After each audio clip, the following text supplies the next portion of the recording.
출근길 묵상 365 2021년 5월 8일 성령 충만한 자녀 주 안에서 부모에게 순종하라. 한 가정을 생각해 보십시오. 어제 나눈 말씀을 통해서 확인한 대로 부부는 서로 손을 마주잡고 동일한 시선으로 주님을 바라보면서 함께 가정의 중심으로 서야 합니다. 남편과 아내는 조직사회의 직급과 같은 상하 관계가 아닙니다. 부부는 함께 가정의 중심을 잡고 주도적인 역할을 해야 합니다. 물론 논리적 우선순위는 있습니다. 사도 바울이 고린도전서 11장에서 여인들이 머리에 수건을 써야 하는 이유를 설명하는 부분에서 단서를 찾을 수 있습니다. 바울은 여자의 머리는 남자이고 남자의 머리는 그리스도이고 그리스도의 머리는 하나님이시라고 질서를 언급합니다. 부부관계의 단서를 성부 성자의 관계에서 발견할 수 있습니다. 그런데 성부 성자의 관계는 상하 관계가 아닙니다. 유기적 관계이고 논리적 우선순위로 성부가 앞섭니다. 마찬가지로 부부의 관계는 논리적 우선순위로 남편이 집안의 가장 역할을 한다고 볼 수 있습니다. 성부 성자가 하나이듯이 부부도 하나입니다. 따로 떨어져 존재하는 것이 아니고 함께 있어서 그 가치를 드러내는 것입니다.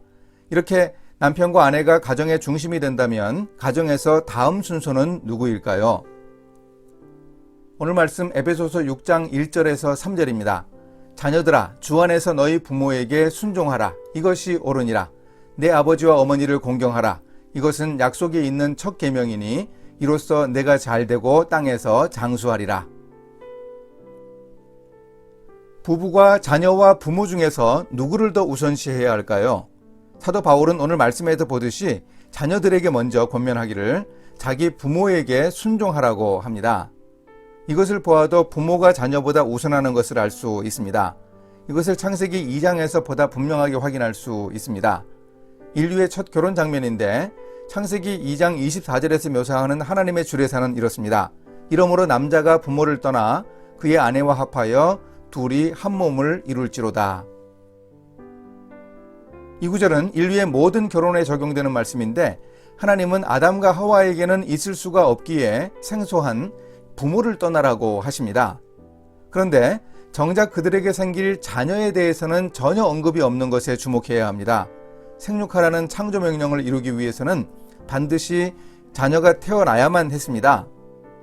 하나님의 주례사를 볼 때 자녀가 없더라도 부부가 이룬 가정이 불완전하거나 저주받은 가정이 결코 아님을 알 수 있습니다.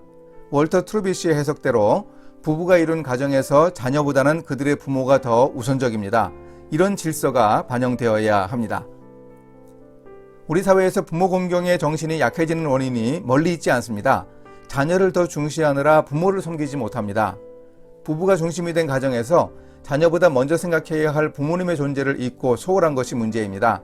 그런 모습을 보고 자란 자식이 크면 부모를 어떻게 대하겠습니까?